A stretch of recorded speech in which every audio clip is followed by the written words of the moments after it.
Gretchen Kraft Rubin is Kansas City's missionary to New York City and to Washington, D.C.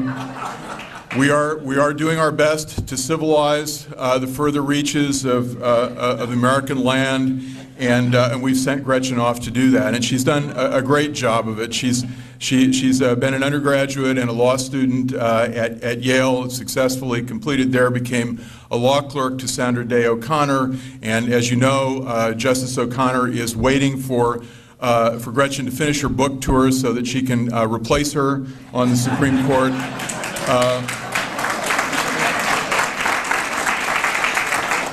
She was a chief advisor to Chairman Reed Hunt at the FCC, and she has established a great career as an author, bringing a little civilization to all of us. She wrote a great book that was published a little over a year ago on Winston Churchill, 40 ways to look at Winston Churchill, and the book that she'll be talking about tonight, the 40 ways to look at JFK, is in some ways a sequel to that best-selling and wonderful book. And she's also published a book about her bringing of civilization to the East Coast, Power, Money, Fame, Sex, A User's Guide. And all of these books are very well written. They're thoughtful books. They're thoughtful books on interesting subjects. And we welcome Gretchen Kraft Rubin after her missionary activities to the East Coast back to Kansas City. Gretchen.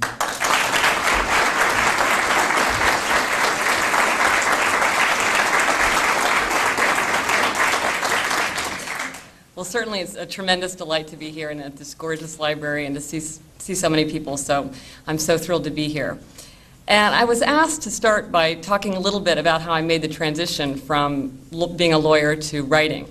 And I had a great experience as a lawyer. I went to Yale Law School, was editor-in-chief of the Yale Law Journal, and as Chris was saying, I went to clerk for Sandra Day O'Connor. But while I was clerking, on the weekends, for fun, I was working on a book project on the subject of power, money, fame, and sex. And you might think that clerking isn't a particularly helpful place to be doing that research, except that one of the little-known perks of being a Supreme Court justice is that you can actually check out books from the Library of Congress. And what the librarians at the Library of Congress thought about the fact that somebody in Justice O'Connor's chambers was checking out books like Deep in the Heart of Texas, the true story of three sisters who were all Dallas Cowboy cheerleaders. I do not know, but I made the most of that opportunity. But when I was trying to figure out what I was going to do next with my career, I had an epiphany. I went over to the house of a friend who was in education graduate school, and she had a bunch of very thick, dry-looking books in her living room. And I said, "Oh, is this the kind of thing you have to read for your program?" And she said, "Well, it's the kind of thing I read on my own anyway." And I reflected on the fact that as much as I enjoyed my job, I never spent one more minute on it than I had to. And for fun, I was working on a book. And it occurred to me that some people do that for a living. So I got a book about how to write a book proposal, and I wrote a book proposal, and then I got an agent and a book contract and made the full-time switch to writing. My time at the Supreme Court, though, really helped me when I decided that I wanted to work on biography. At the Supreme Court, I'd often had the jarring experience of reading an absolutely compelling legal brief, and then reading an equally compelling opposing brief, and seeing both sides marshal facts, precedent, and case law to support quite opposite conclusions. And I saw the same thing in biography. If you read a good biography, you think that you have a decent sense of the subject. But if you read 6 or 7 biographies of the same person, you begin to detect the machinations of biographers and how they're shaping your conclusions by the way they're presenting the facts to you. So when I set out to write a biography of Winston Churchill, I decided to write a biography that would present both the admiring view and the critical view. I portrayed Churchill by looking at him from multiple angles, and that's the 40 ways. The 40 ways ask the reader to look at Churchill in many ways, some positive, some negative. One was a timeline. One was nothing but a map of the British Empire at its height. And by doing so, to consider the problems inherent in biography. And that's, of course, the same approach that I use with Kennedy. And this structure allows me to deal clearly with many themes without having to weave them through hundreds of pages of chronology. It allows me to focus on the most important aspects of my subject's life and leave out all the boring parts. And it allows me to say a lot about a large subject in a very short book. I show that the facts support a biography of Kennedy, the idealistic and courageous statesman, and Kennedy, the shallow opportunist. He was a great leader who inspired Americans with his vision of a greater country, and he was a gifted entertainer who distracted Americans with glamorous photographs and witty one-liners. I convey the debate over Kennedy's character and accomplishments and allow the reader to judge. So you read this biography and you feel like you've read not just one biography, but a dozen. A question people often ask me, though they phrase it very diplomatically, is, does the world really need another biography of JFK? Hasn't his story already been told 100 times? And for that matter, is he really worthy of all this attention? Was he truly great? Obviously, I did think there was a need for another biography of JFK. And as for the question of whether Kennedy was truly great, I was not sure about that when I undertook this book. When I started writing about Churchill, I knew that I believed that he was a hero. I detail his flaws and his limitations in my book, and I never forgot them. But I knew that I believed in his greatness. But I wasn't sure about Kennedy. I honestly didn't know if I was going to conclude that Kennedy was like Martin Luther King Jr., a great leader, though flawed, or more like Princess Diana, someone whose public stature really seems based on buzz and glamour and not on real accomplishment. And in fact, one of my chief reasons for wanting to write about Kennedy was to make up my mind on exactly that topic. Was Kennedy truly great? And in the end, I did decide that Kennedy was truly great. And coming to that realization and explaining it was one of my favorite parts of writing this book. A related question, and one of the most fascinating questions about Kennedy, it was, what made Kennedy Kennedy?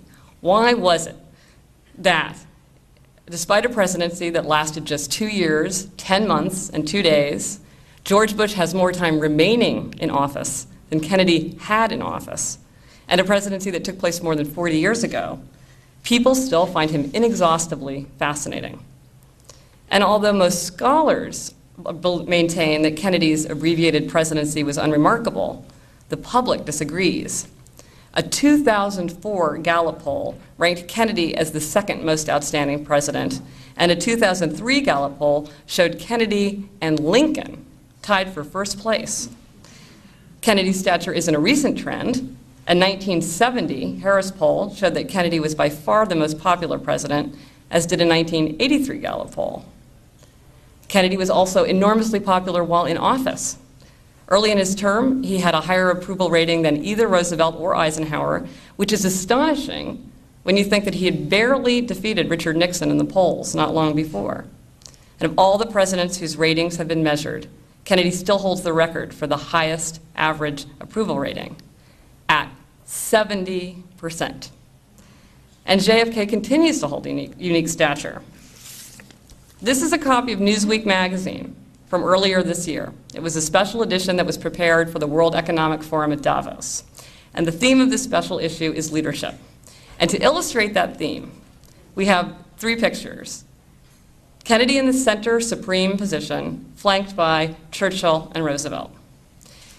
In this issue, there are articles by Sir Martin Gilbert and John Meacham, both of whom have written extensively about Churchill and Roosevelt and the war, and who write here about the lessons for George Bush from Churchill and Roosevelt and World War II.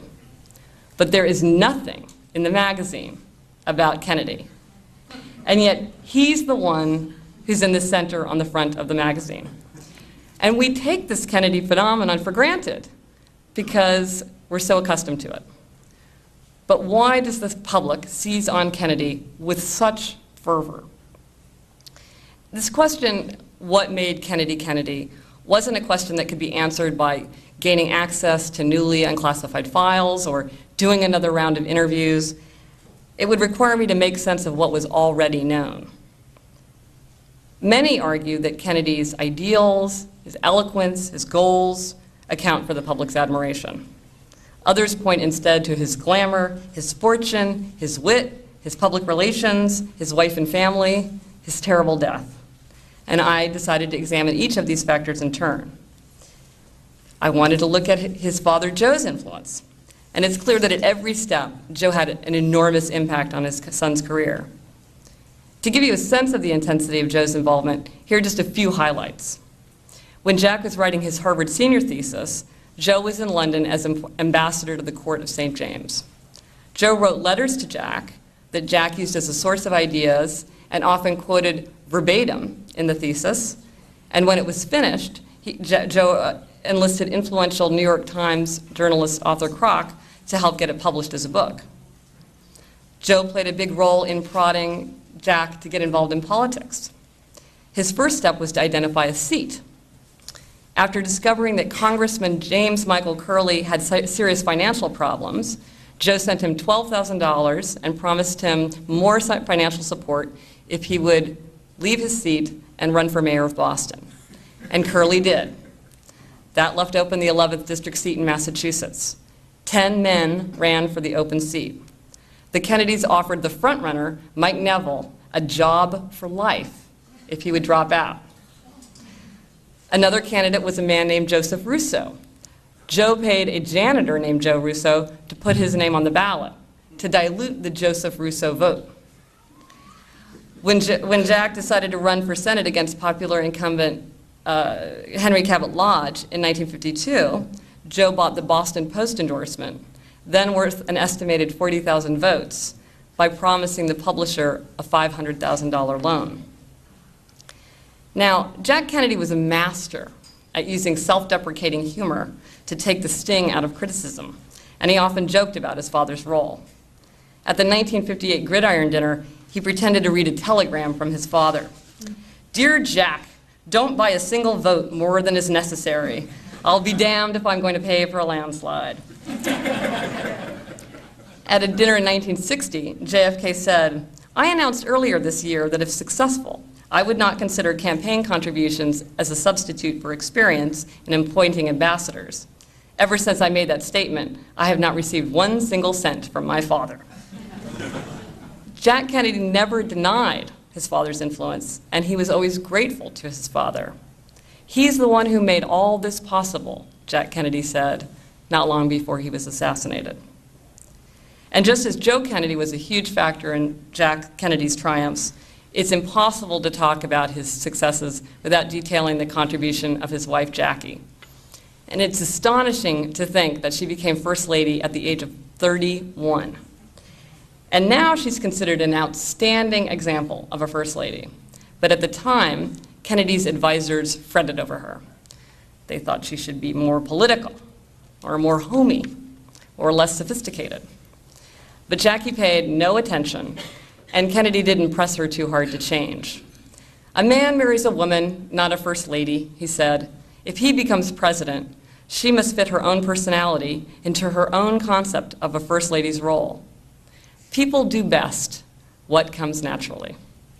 And Jackie did become essential to her husband's success. Young, attractive, with adorable children and a distinctive personality, her ability to attract crowds and cameras made her a significant asset. And like JFK, she seemed to be able to do everything well. If she wasn't speaking French to General de Gaulle, she was dancing the twist with Defense Secretary Robert McNamara, or water skiing with astronaut John Glenn.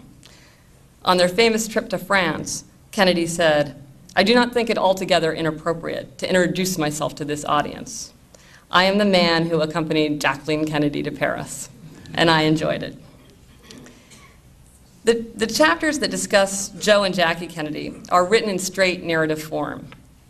I've always been intrigued, however, by how the framework in which facts are presented influences our understanding. So some of the 40 ways exploit unconventional forms. One thing you have to consider when evaluating JFK is his physical condition. It's very hard to comprehend just how bad his medical condition was. And I have a chapter that is nothing but a timeline that chronicles his medical history. And I think seeing the information that way makes a much greater impression on the reader. I couldn't resist using the 40-way structure to include a long list of my favorite Kennedy one-liners. He had a very distinctive style throughout his life, and a good example is a letter that he wrote from the South Seas in 1944 when he wrote to his brother Bobby, then 17, who had just joined the Navy. The folks sent me a clipping of you taking the oath.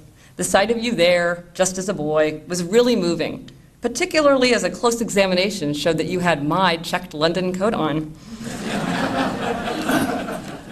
A lot of his great lines show his interest in history and biography. He once reminded listeners that for one brief moment of glory, he'd been a candidate for vice president. Socrates once said that it was the duty of a man of real principle to avoid high national office, and evidently the delegates at Chicago recognized my principles even before I did. When the microphone at the St. Paul airport didn't work, he joked, "I understand that Daniel Webster used to address 100,000 people without a mic. We are a little softer than they used to be, however." Of Ted Kennedy's race against Eddie McCormick for the US Senate, Kennedy said, "We'd rather be Ted than Ed."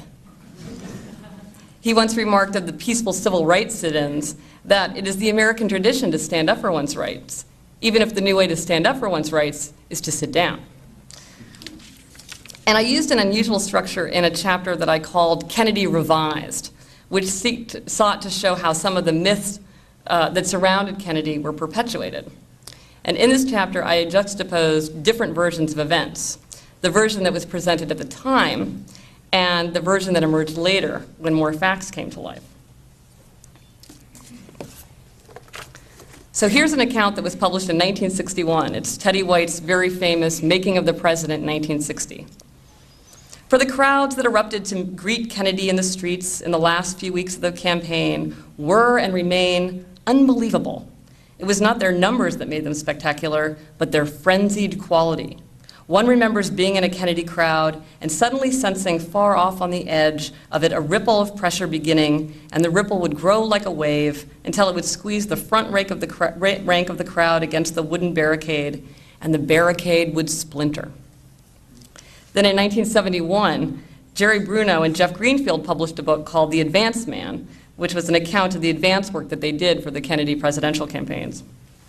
The crowd began to push forward. They knocked down the snow fence and swarmed all over Kennedy, cheering and reaching out to shake his hand. "My God," Kennedy said afterward, "I can't believe that crowd. How did you do it?" It looked so good on film and in the press that from then on we made sure that crowds surged over Kennedy.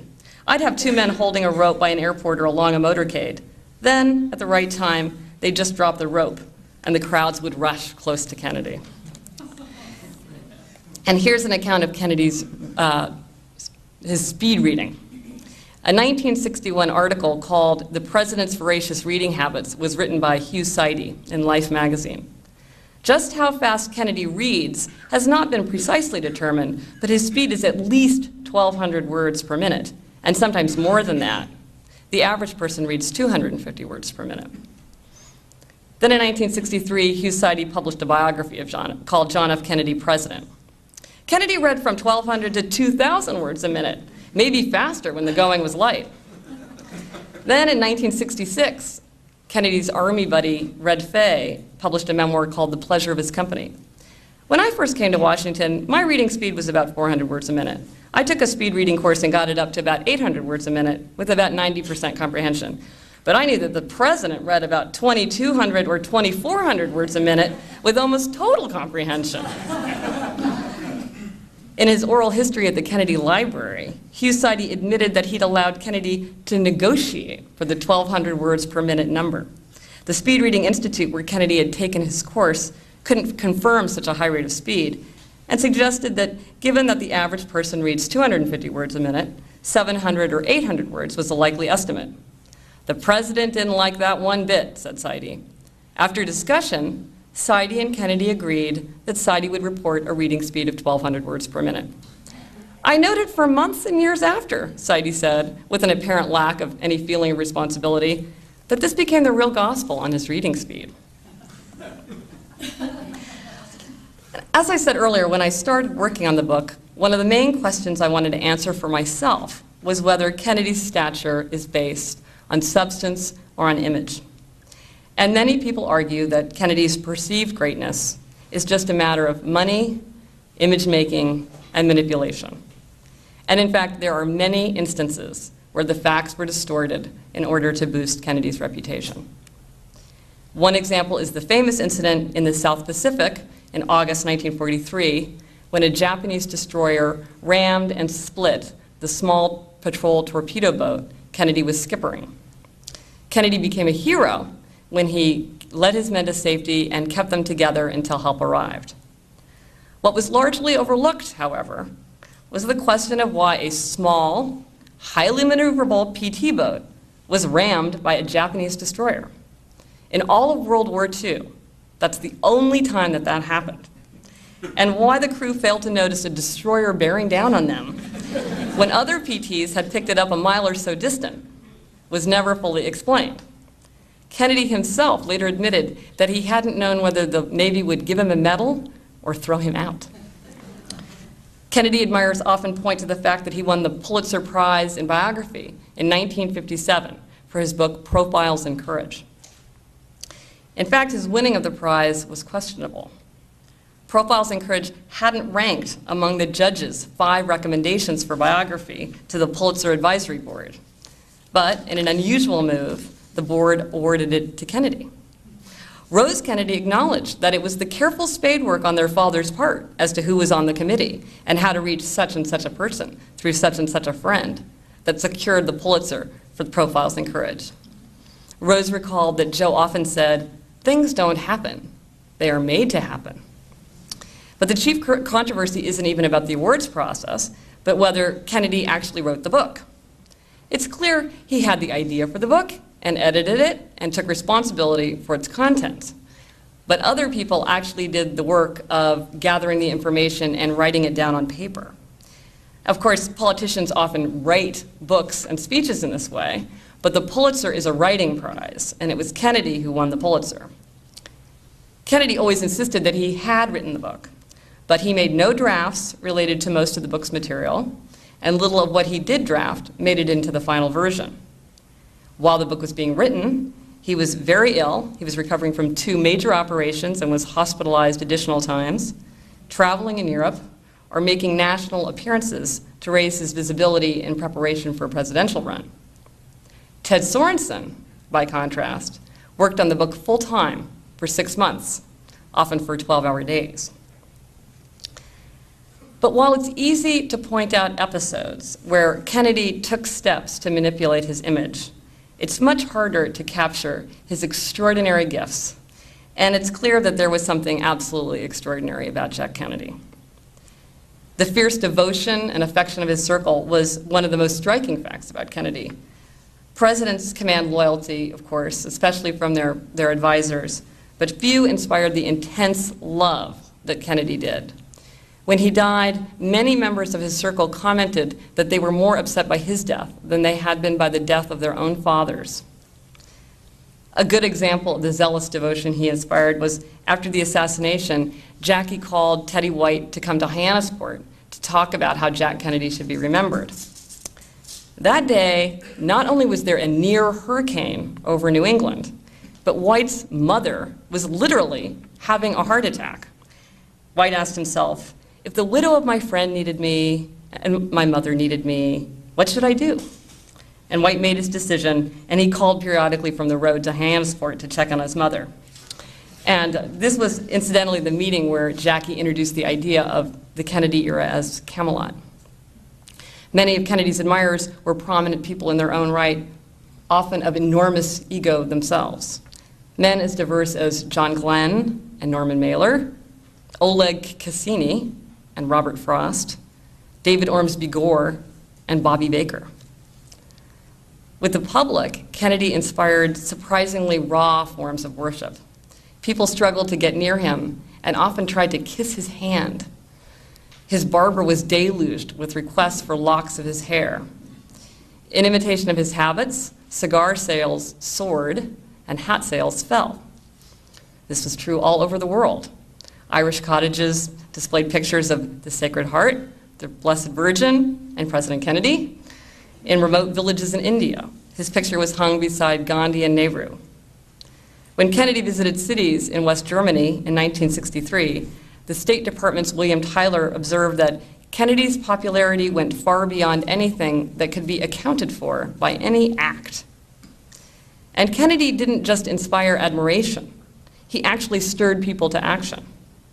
Even before he was president, after he gave a university commencement address, when an applicant to the law school was asked, "Why do you want to study law?" he answered, "I heard Senator Kennedy make his address at the commencement, and I want to prepare myself seriously to be of service to our government." Although Hubert Humphrey and others had also proposed a Peace Corps-like program, the idea didn't ignite until Kennedy mentioned it during the campaign. And although he made just a very general proposal, it was immediately met with extraordinary enthusiasm.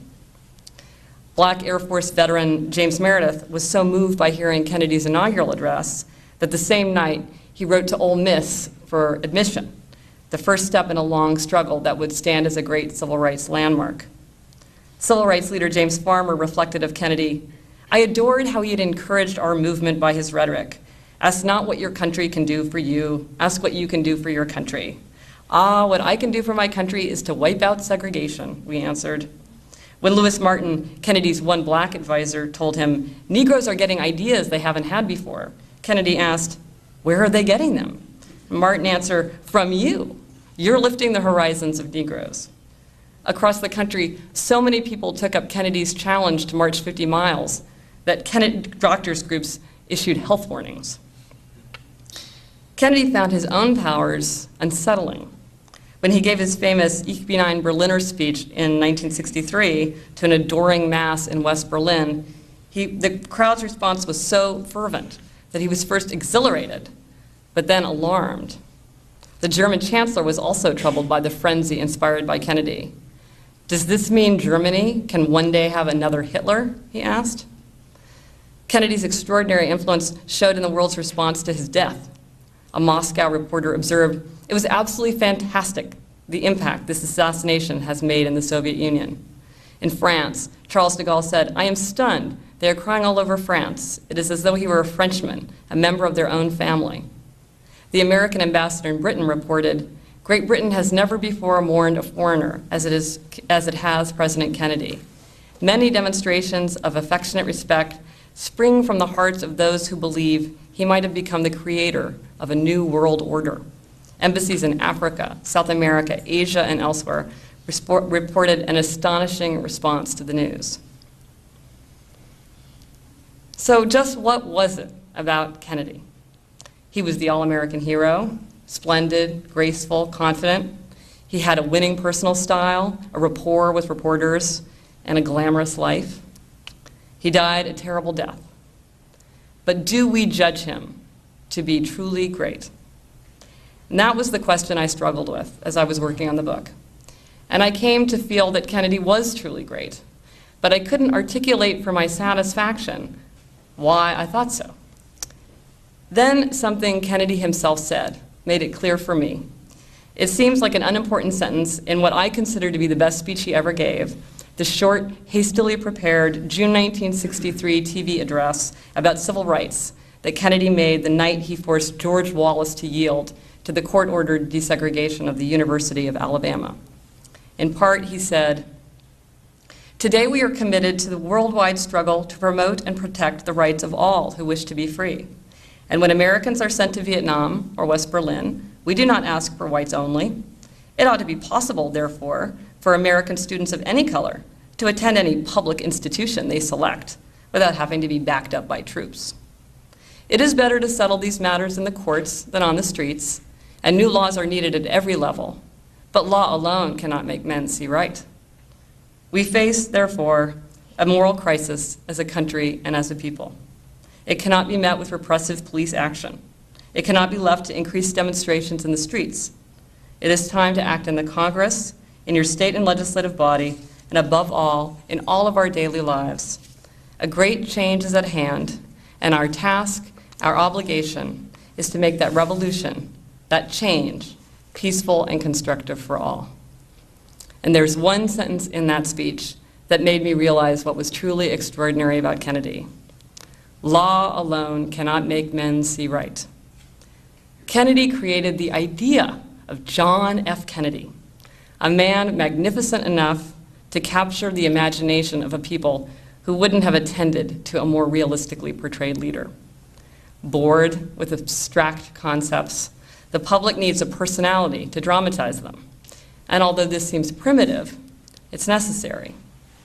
The idealized portrait of John Kennedy is what people saw and believed.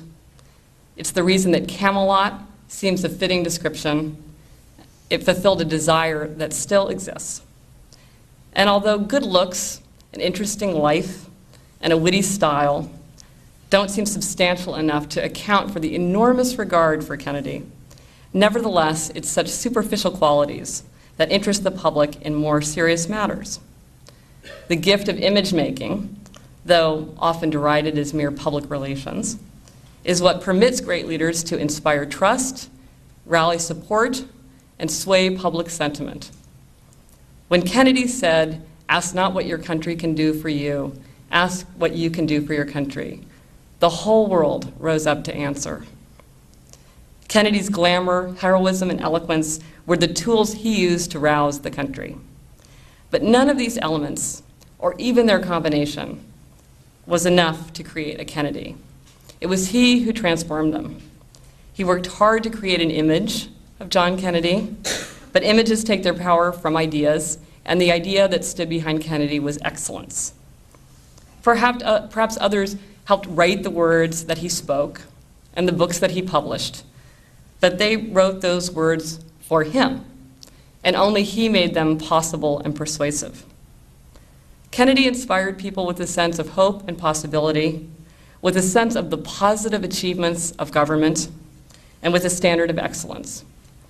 In people's minds, he held out a strenuous vision of dedication to the public good, of commitment to American ideals, and of appreciation for culture and intellect. Kennedy repeatedly urged that the United States should aim to the highest.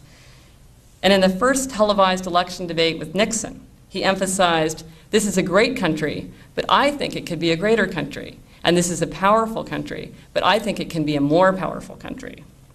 And said by Kennedy, such statements don't sound like pessimism, but instead a stirring call to action. Kennedy fixed the public's imagination on high matters and challenged them to right action. And that's why he's on the cover of a magazine in 2005. And that's what made Kennedy Kennedy. And that's why he was truly great. So I'd be happy to take questions. And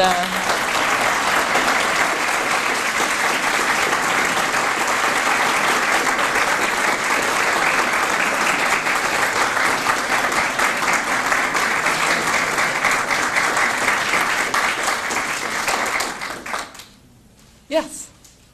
As an academic at the college level, I love both of your books about Churchill and Kennedy, and I use them in the classroom. And I noticed in the JFK book something I'd not known before, that JFK one time met Winston Churchill on the yacht of Aristotle Onassis. And I guess my question to you is, since you've spent so much time with these two men, Churchill and Kennedy, if you had 1 hour and you could spend it with either one of them, who would you choose and why? I feel like that's a mischievous question because no, that they met on Aristotle Onassis' yacht is truly one of these you can't make it up moments of history. I love John Kennedy, but I think no one could take Churchill's place for me. He just is such a piece of work too. I think I would have to say Churchill. But I know I wouldn't get a word in edgewise. If I was with Churchill, I would just be listening to him, whereas Kennedy would be charming me.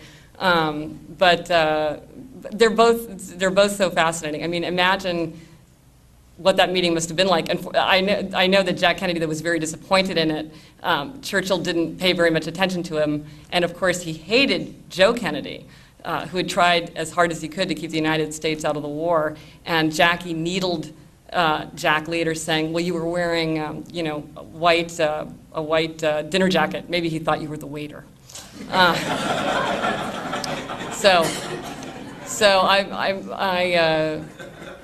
both of them would have been fascinating companions. But anyone else?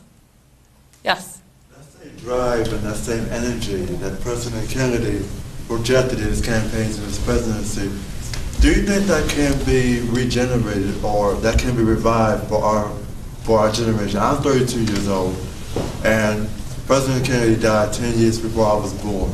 So my generation, never got to know him except by videos or movies or stuff like that. Could you think that same expectation, that same energy could be transferred from one generation to another? You hope that that same energy could be generated in that sort of hope and belief. However, given the changed nature of the press, it's hard to imagine that a leader could have that kind of heroic quality, because that heroic quality depends on a sort of grandeur and distance that we have lost. There's a saying that no man is a hero to his valet. And the reason for that is that the valet knows too much. They see the private side and all the sordid details and the sort of embarrassing moments. And because that we know so much about our leaders, I think we're all in the position of being the valet now. And so we don't look up to them in the same way. And you think of all the things that Kennedy was able to keep private, even if you leave out sort of the sordid details, but just the much greater control he had of his image, it was a very great help to him. So I'm not sure you could get someone of his stature. Whether you could get someone who could generate as much enthusiasm, you hope that they would be able to, but they would have to do it without that tool that he had, that he made such good use of. Yes? Who are you going to look at next, Gretchen? If I do another 40 Ways, and I hope to do so, I have my top 3 right now are Leonardo da Vinci, Queen Victoria, and Jesus.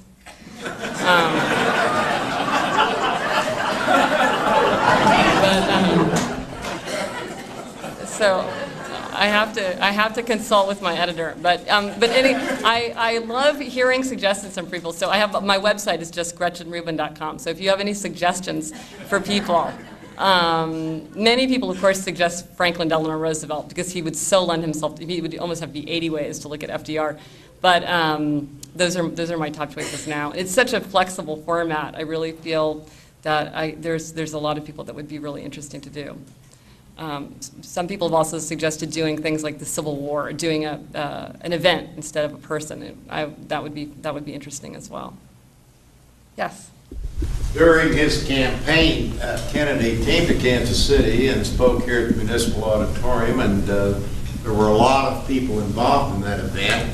Did you have any Kansas Cityans involved in your review of what you wrote? You know, I did not have any Kansas Cityans, which is, you should always work Kansas City into everything. That's a good policy.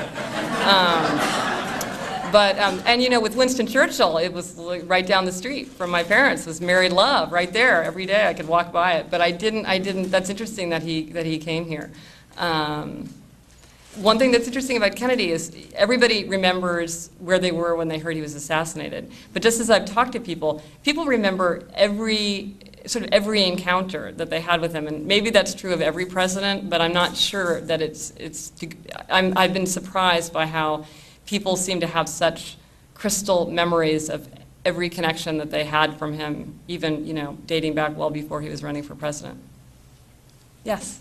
Gretchen, do you have any sense that what you've defined as his greatness, which is really about his idealism and his style, his words, that in what happened after he died with the complications of civil rights and the riots, the complications in Vietnam that we all know about, that his legacy might have been different if he'd lived, that it was a more complicated world than the world he'd had to deal with in those first 2 years? Oh, I think that's exactly right, and I think one of the ways, Jack Kennedy was such a lucky man in so many ways. In many ways he had very bad luck, but one of the most fortunate things that happened in terms of his legacy was the timing of his death, because he certainly was at a high moment publicly, but there were many, many things that were brewing that would have been a terrible problem for him. There were investigations going on that were very likely to lead to revelations related to a lot of the more sordid side of what he was doing.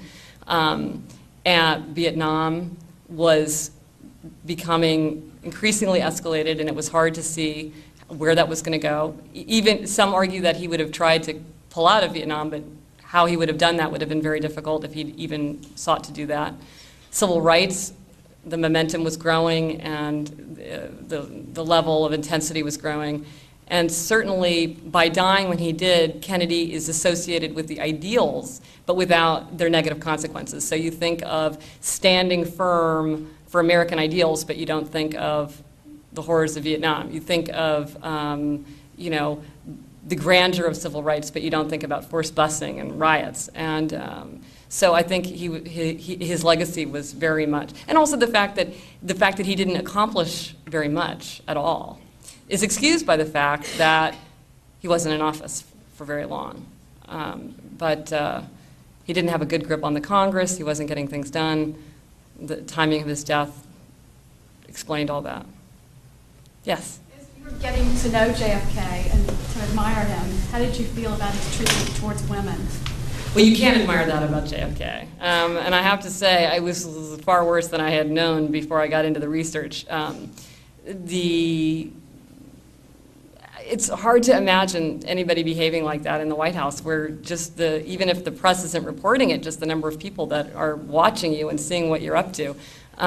So it was hard for me to, and that's one of the advantages, I think, of this structure, is that instead of having to come up with one unified vision of Kennedy that explains everything and forces you to come to grips with it in one way. For example, Nigel Hamilton wrote a book, Reckless Youth, and he uses this theme of recklessness to try to explain everything about Kennedy's character. I just sort of can say, well, on the one hand, he had these tremendous ideals and was a tremendous force for the good, and then in another chapter, you just march through all the negatives. And people are complicated, and sometimes they have these two sides of their personality. You can't imagine how they can exist in the same person, but they do. Yes? There was a popular comedian in the 60s that impersonated John Kennedy, and he had other people that impersonated Bobby and Jackie, and it was kind of part of the pop culture. Kind of I think it pulled the country into the White House. Did you run across that at all? Is it Vince Meter? I'm having the Von Meter. Yes. Yes. No, that was very funny. But it was considered very threatening at the time. I mean, now you see how Saturday Night Live makes fun of the president, and there's all this stuff. But at the time, it was very questionable. And Jackie Kennedy tried to get, I think, the Secret Service to shut it down. But if I'm remembering correctly. But yeah, it was that kind of thing. But Jack Kennedy joked about it and said, "Oh, I really think he sounds more like Teddy." And it was a good example of how he was so comfortable with himself and his image, and he was able to convey that to people. So something that might have been seen as making him look a little ridiculous, he just laughed it off in a way that made him seem all the more secure and admirable. Yes? Did you feel like you found out any more about Jackie and John's relationship? I know you said people are complicated, and that seemed like very complicated. It certainly was. I mean, I think you never understand somebody else's marriage, and this is a good example of it because, I have a chapter where I said that they had a good marriage and they didn't have a good marriage. I sort of present both sides. And in some ways, they were this amazing team of people who worked together with such an extraordinary success, and it seemed like Jack Kennedy had growing affection and respect for his wife. But then on the other hand, there were all these things he did that were, very neglectful. I think he was only in the same city when his wife had a baby for one child. And they had 4 children that were born, 2 didn't survive. But, 1 out of 4 is not a good track record for a father. And he even said, "I'm never there when she needs me." So I had a growing sense of just the inexplicability of how other people live their lives, especially, when it's so public. So many people were watching them.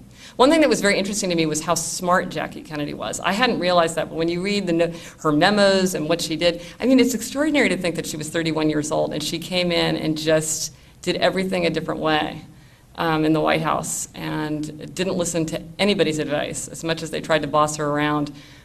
She really must have had an extraordinary personality and just really came into her own as the First Lady.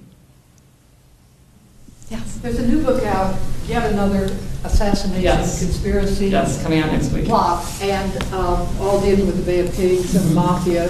What do you think about these Conspiracy things that theories. keep coming up? Do you think there's anything to them? I really think that the evidence is absolutely overwhelming, and it becomes more overwhelming with all the more sophisticated techniques that they use. That, as simple as it is, Lee Harvey Oswald, acting alone, killed the president. And the man who shot the president was arrested 90 minutes after it happened, and that was it. What I think is more interesting is why Americans are so fascinated by the conspiracies and why they hold on to them in the face of overwhelming evidence that there's a very simple answer to this question. And I think part of it was, and I thought a lot about it in the book, and in writing the book, and I think part of it is the idea that you can't have such a dramatic and terrible result with such a simple cause. It's not enough that a 24-year-old guy sent away in the mail for a rifle and got it and then went up into his office building and just looked out the window and shot the president. It seems like something much more than that had to have been involved, even though that's really all it took. And I think another thing is that Kennedy is this huge flame of fame and attention, and people want to be part of that. And if you have a new theory and you have a new angle, a new photograph that you're looking at in a different way, or a new witness who, although they're on the record saying one thing on the day of the assassination, now they're saying they saw something else, that's a hook that you can use to write a book and get yourself on a video or interviewed on a cable channel. People want to cling on to that, and so they perpetuate these conspiracy theories as a way to participate. And I think also people do it in tribute to Kennedy. It's a way that they can become part of the Kennedy legacy. If they can solve this mystery, then that will be their way of giving allegiance to him. So I think all these things keep the conspiracy theories going, even though they're just not, there's nothing there. So I think we have time for one more. Yes? Do you think with all the conspiracy theories that have come up since 1963, that America will ever know the real truth of what really happened? The way it was planned out and everything from beginning to end. There have been so many theories and so many things said from then to now. Well, do you ever think that the real truth will be out and that we really will know what really happened? I think we do know. I think we know that Lee Harvey Oswald did it. Lee Harvey Oswald had the personality, he had the background, he was a sharpshooter, he had a rifle, he had tried to assassinate someone just months before. He had an office that was on the clearly publicized motorcade route. Kennedy was well within range, he had time to shoot, his fingerprints were there, his gun was used, he was running away. Part of the mystery, of course, is that he was shot by Jack Ruby, and that sealed Lee Harvey Oswald in fame. If he were languishing in a prison, changing his story every couple of weeks and panting after attention, I think the public would have lost interest in him long ago. But as it is now, his signature is worth more than Kennedy's at its height. And by doing so, to consider the problems inherent in biography. And that's, of course, the same approach that I use with Kennedy. And this structure allows me to deal clearly with many themes without having to weave them through hundreds of pages of chronology. It allows me to focus on the most important aspects of my subject's life and leave out all the boring parts. And it allows me to say a lot about a large subject in a very short book. I show that the facts support a biography of Kennedy, the idealistic and courageous statesman, and Kennedy, the shallow opportunist. He was a great leader who inspired Americans with his vision of a greater country, and he was a gifted entertainer who distracted Americans with glamorous photographs and witty one-liners. I convey the debate over Kennedy's character and accomplishments and allow the reader to judge. So you read this biography and you feel like you've read not just one biography, but a dozen. A question people often ask me, though they phrase it very diplomatically, is, does the world really need another biography of JFK? Hasn't his story already been told 100 times? And for that matter, is he really worthy of all this attention? Was he truly great? Obviously, I did think there was a need for another biography of JFK. And as for the question of whether Kennedy was truly great, I was not sure about that when I undertook this book. When I started writing about Churchill, I knew that I believed that he was a hero. I detail his flaws and his limitations in my book, and I never forgot them, but I knew that I believed in his greatness. But I wasn't sure about Kennedy. I honestly didn't know if I was going to conclude that Kennedy was like Martin Luther King Jr., a great leader, though flawed, or more like Princess Diana, someone whose public stature really seems based on buzz and glamour and not on real accomplishment. And in fact, one of my chief reasons for wanting to write about Kennedy was to make up my mind on exactly that topic. Was Kennedy truly great? And in the end, I did decide that Kennedy was truly great. And coming to that realization and explaining it was one of my favorite parts of writing this book. A related question, and one of the most fascinating questions about Kennedy, it was, what made Kennedy Kennedy? Why was it that, despite a presidency that lasted just 2 years, 10 months, and 2 days, George Bush has more time remaining in office than Kennedy had in office, and a presidency that took place more than 40 years ago, people still find him inexhaustibly fascinating. And although most scholars maintain that Kennedy's abbreviated presidency was unremarkable, the public disagrees.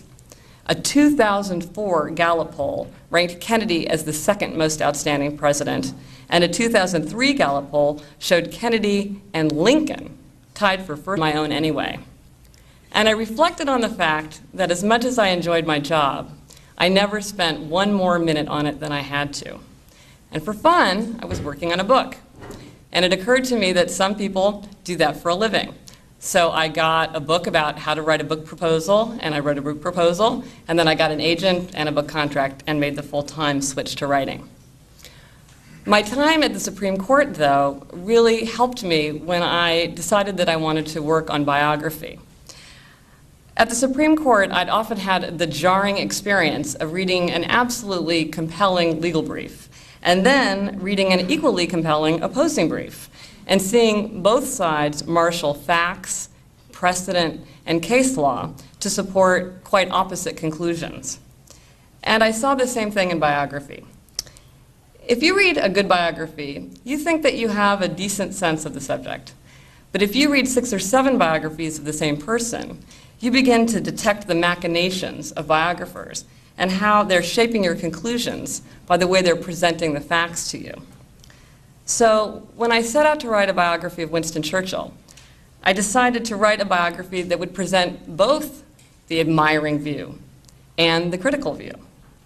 I portrayed Churchill by looking at him from multiple angles, and that's the 40 ways.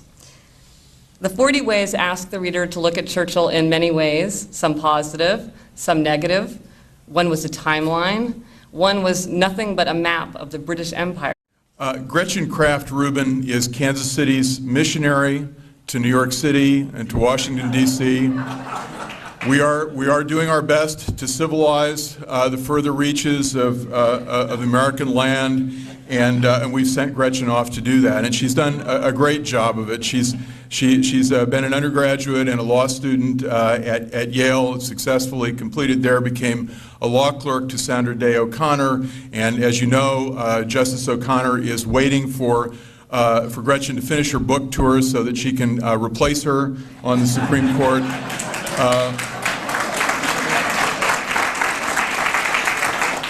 She was a chief advisor to Chairman Reed Hunt at the FCC, and she has established a great career as an author, bringing a little civilization to all of us. She wrote a great book that was published a little over a year ago on Winston Churchill, 40 ways to look at Winston Churchill, and the book that she'll be talking about tonight, the 40 ways to look at JFK, is in some ways a sequel to that best-selling and wonderful book. And she's also published a book about her bringing of civilization to the East Coast, Power, Money, Fame, Sex, A User's Guide. And all of these books are very well written. They're thoughtful books. They're thoughtful books on interesting subjects. And we welcome Gretchen Kraft Rubin after her missionary activities to the East Coast back to Kansas City. Gretchen.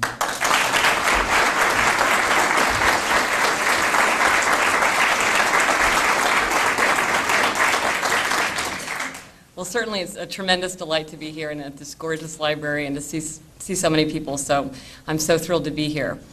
And I was asked to start by talking a little bit about how I made the transition from being a lawyer to writing. And I had a great experience as a lawyer. I went to Yale Law School, was editor-in-chief of the Yale Law Journal, and as Chris was saying, I went to clerk for Sandra Day O'Connor. But while I was clerking, on the weekends, for fun, I was working on a book project on the subject of power, money, fame, and sex. And you might think that clerking isn't a particularly helpful place to be doing that research, except that one of the little-known perks of being a Supreme Court justice is that you can actually check out books from the Library of Congress. And what the librarians at the Library of Congress thought about the fact that somebody in Justice O'Connor's chambers was checking out books like Deep in the Heart of Texas, the true story of three sisters who were all Dallas Cowboy cheerleaders. I do not know, but I made the most of that opportunity. But when I was trying to figure out what I was going to do next with my career, I had an epiphany. I went over to the house of a friend who was in education graduate school, and she had a bunch of very thick, dry-looking books in her living room. And I said, "Oh, is this the kind of thing you have to read for your program?" And she said, "Well, it's the kind of thing I read on